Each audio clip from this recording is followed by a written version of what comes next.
Magandang araw mga kabugis. Ako muli si Lito at welcome kayo sa aking channel, Marianas Garden. Naglilinis po tayo ng ng RS ng Bougainvillea, yung paggagarapa natin. Ay tuturo ko sa inyo yung tamang paglilinis para matutunan nyo kung gagawa kayo ng bonsai na Bougainvillea, yung RS. Kaya dito, hindi ba marami pa siya na mga ugat-ugat. Dapat na malinisan natin ng ganito. Tama, ganyan. Number 1 natin na gagawin sa paglilinis, ganito.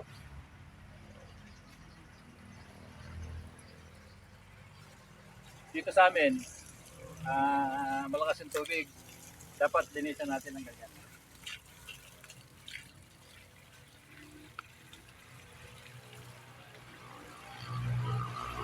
Tatanggalin natin yung mga dumi. Linisan natin ng maigi. Para natin na bonsai.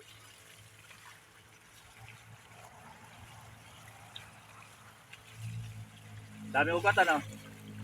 Pero tatanggalin natin yung maliliit na ugat na yan. Para gumanda siya at mabonsai siya.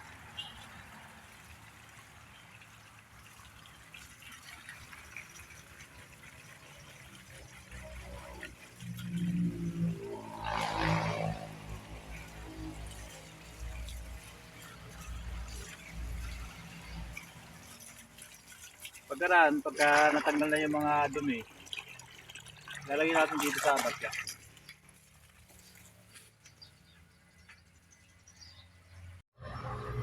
Tanggalin ko na muna ito, hindi ko pa nalinisan. Dapat malinisan dito. Tuloy ko na lang mamaya.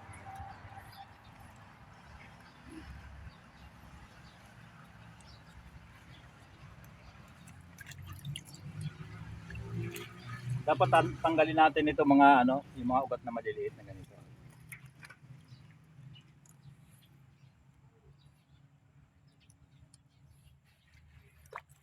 Yung mga maliliit na ugat.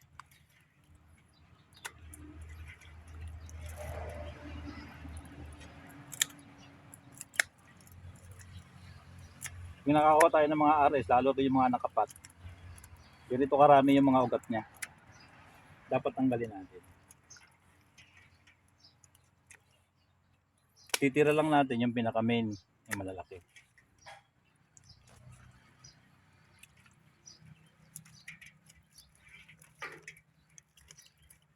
Dali lang tanggalin.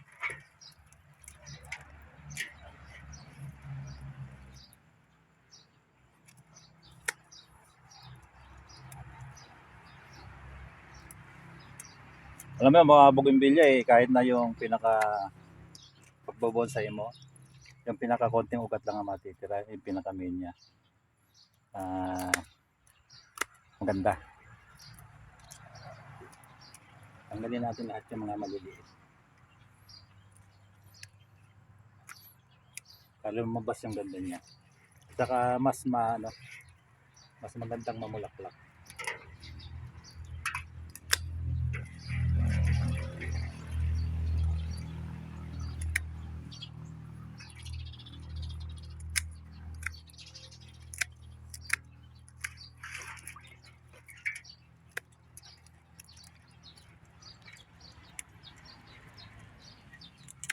Bonsai, di ba? Dami kasi mga ugat na maliliit.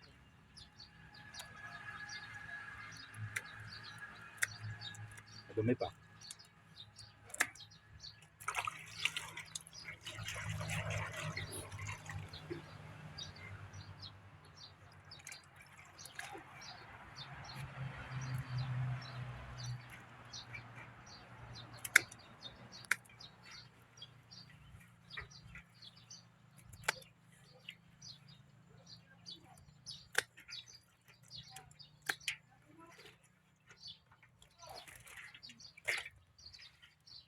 Daming ugat. Maliliit. Dapat tanggalin natin lahat yan. Taga lang.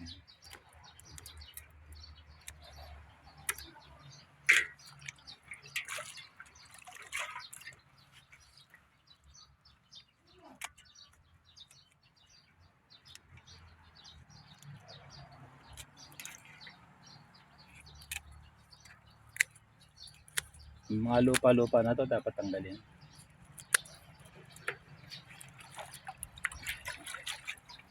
Diba? Ang gandang grapan dito. Oh. Tiga lang tayo.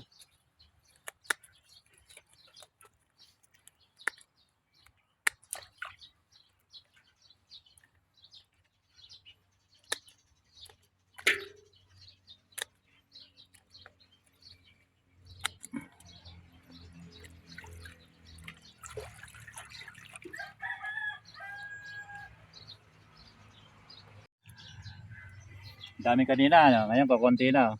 Yung ugat niya. Tama-tama nating ipatayo na pa ganyan. Eh. Di ba? Ngayon, pagka tapos ng ganito, lilinisan naman natin, paprasin natin. Tatanggalin natin lahat yung dumi niya.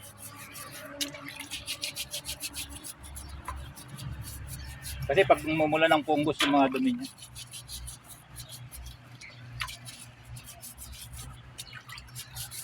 Pati dito sa katawan niya.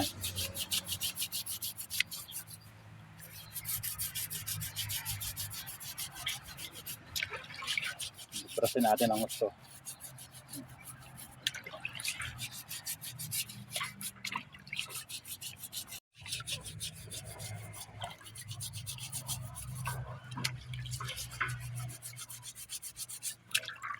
Brush na ganito, magandang panglinis.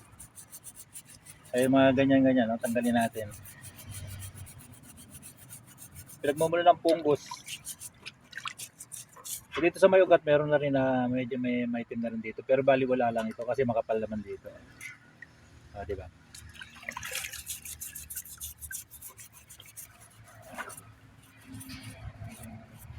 Ito mamaya tatanim ko. Papakita ko sa inyo kung paano nagtatanim sa bonsai pot. Yung isa ko lang mahigit. Itong mga ganito, oh, mamaya ko na lang lilinisan. Pero ito, magaganda na. Ito. Nalinisan ko na kahapon. Kahapon ko nilinisan yung iba yun. Ito yung mga galing lang sa yung mga pot ko na matatagal na, yung mga nagsilakay ko na bougainvillea. Yung iba, pinakapit ko sa sa lupa para maging RS na paggrapan. Ito kumapit sa lupa pero nakapat ito, tinanggal ko yung pot. O ganyan ang mga kunya. Kung gusto niyo makapagpalaki agad, magtanim kayo sa direct niyo sa lupa. O kaya yung pot, hayaan niyo nang tumubo sa lupa yung ugat niya para lumaki. Yung ganito kalaki, maganda ng paggrapan, di ba? Tama-tama lang. Pag bonsai. Okay na, medyo okay na. Ito malilit na ugat daw, hindi naman makikita kasi lulubog natin namin yan na ganyan. Ito pala, medyo madumi pa.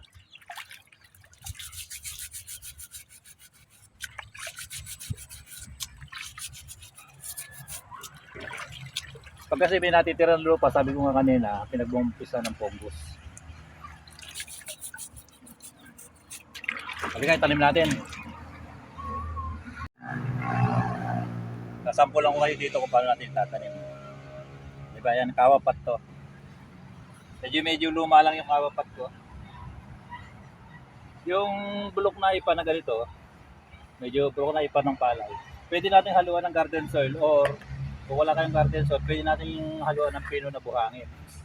Yung buhangin, pino.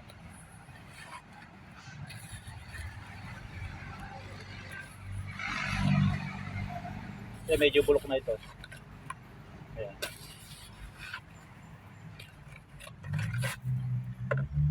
Pwede natin haluan ng ganyan.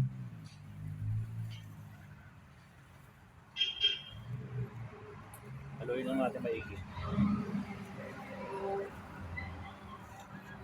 Kalabasan niya ganito. Ganda pang bonsai. Lagyan na natin.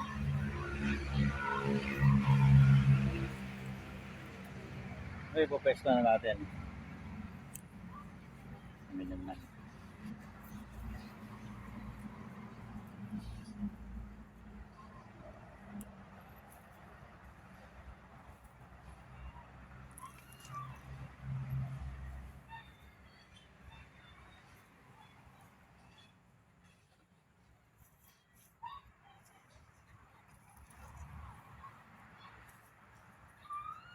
Taas pa natin ng konti.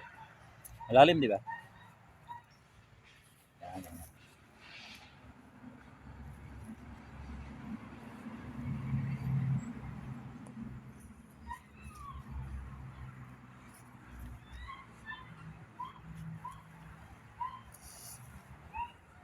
Ito, pag nadidiligan, lalabas na yung mga ugat niya dito. Pag nadiligan natin.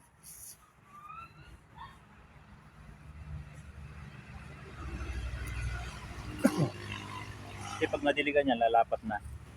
Gandang tingnan. Di ba? Okay na? Pwede na tayo mag-graph.